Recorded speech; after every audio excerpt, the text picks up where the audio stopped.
Hi friends, champions trophy ಭಾಗವಾಗಿ ದುಬೈನಲ್ಲಿ ನಡೆಯುತ್ತಿರುವ ಪಾಕಿಸ್ತಾನ ವಿರುದ್ಧದ ಪಂದ್ಯದಲ್ಲಿ ಭಾರತದ ಬ್ಯಾಟ್ಸ್ಮನ್ ವಿರಾಟ್ ಕೊಹ್ಲಿ ವಿಶ್ವ ದಾಖಲೆ ಬರೆದಿದ್ದಾರೆ.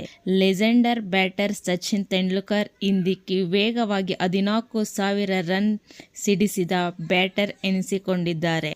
ಪಾಕಿಸ್ತಾನದ ವಿರುದ್ಧ ಪಂದ್ಯಕ್ಕೂ ಮುನ್ನ ವಿರಾಟ್ಗೆ ಈ ವಿಶ್ವ ದಾಖಲೆ ಮುರಿಯಲು ಕೇವಲ 15 ರನ್ ಅಗತ್ಯವಿತ್ತು. ಆದರೆ ಈಗ ಏಕದಿನ ಕ್ರಿಕೆಟ್ನಲ್ಲಿ 14,000 ಗಡಿ ದಾಟಿದರು. ಈ ಮೂಲಕ ಏಕದಿನ ಕ್ರಿಕೆಟ್ನಲ್ಲಿ ವೇಗವಾಗಿ 14,000 ರನ್ಗಳ ಗಡಿ ದಾಟಿದರು.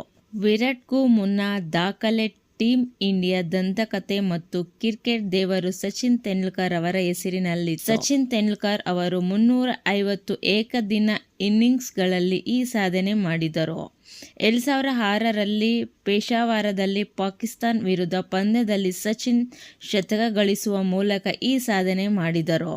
ವಿರಾಟ್ ಕೊಹ್ಲಿ ಅಂತಾರಾಷ್ಟ್ರೀಯ ಏಕದಿನ ಕ್ರಿಕೆಟಿನಲ್ಲಿ 14,000 ರನ್ ಅಥವಾ ಅದಕ್ಕಿಂತ ಹೆಚ್ಚು ರನ್ ಗಳಿಸಿದ ವಿಶ್ವದ 3ನೇ ವ್ಯಕ್ತಿ ಎಂಬ ಸ್ಥಾನವನ್ನು ಪಡೆದುಕೊಂಡಿದ್ದಾನೆ. ವಿರಾಟ್ ಕೊಹ್ಲಿಗಿಂತ ಮೊದಲು ಸಚಿನ್ ತೆಂಡೂಲ್ಕರ್ ಮತ್ತು ಶ್ರೀಲಂಕಾದ ಕುಮಾರ್ ಸಂಗಕ್ಕರ್ ಈ ದಾಖಲೆ ನಿರ್ಮಿಸಿದ್ದಾರೆ. ಸಚಿನ್ ತೆಂಡೂಲ್ಕರ್ 359 ಪಂದ್ಯಗಳಲ್ಲಿ 350 ಇನ್ನಿಂಗ್ಸ್ಗಳಲ್ಲಿ 14,000 ರನ್ಗಳನ್ನು ಪೂರ್ಣಗೊಳಿಸಿದ್ದಾರೆ. ಕುಮಾರ್ ಸಂಗಕ್ಕರ್ 402 ಏಕದಿನ ಪಂದ್ಯಗಳಲ್ಲಿ 378 ಇನ್ನಿಂಗ್ಸ್ಗಳಲ್ಲಿ 14,000 ರನ್ಗಳನ್ನು ಪೂರ್ಣಗೊಳಿಸಿದರು. ಇವರನ್ನು ಹೊರತುಪಡಿಸಿ ಏಕದಿನ ಅಂತಾರಾಷ್ಟ್ರೀಯ ಕ್ರಿಕೆಟ್ನಲ್ಲಿ ಬೇರೆ ಯಾವುದೇ ಬ್ಯಾಟ್ಸ್ಮನ್ 14,000 ರನ್ ಗಡಿ ದಾಟಿರಲಿಲ್ಲ.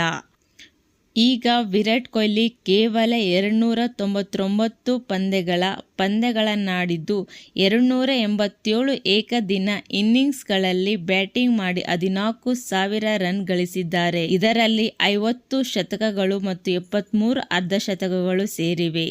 ಈ ಮೂಲಕ ಅವರು 300ಕ್ಕಿಂತ ಕಡಿಮೆ ಪಂದ್ಯಗಳಲ್ಲಿ ಏಕದಿನ ಕ್ರಿಕೆಟ್ನಲ್ಲಿ 14,000 ರನ್ಗಳನ್ನು ಪೂರ್ಣಗೊಳಿಸಿದ ವಿಶ್ವದ ಮೊದಲ ಕ್ರಿಕೆಟಿಗ ಎಂಬ ಹೆಗ್ಗಳಿಕೆಗೆ ಪಾತ್ರರಾಗಿದ್ದಾರೆ. ಓಕೆ ಫ್ರೆಂಡ್ಸ್, ಮಾಹಿತಿ ಇಷ್ಟವಾದಲ್ಲಿ ಸಬ್ಸ್ಕ್ರೈಬ್ ಮಾಡಿ, ಲೈಕ್ ಬಟನ್ ಮೇಲೆ ಕ್ಲಿಕ್ ಮಾಡುವುದನ್ನು ಮರೆಯಬೇಡಿ. ಧನ್ಯವಾದಗಳು.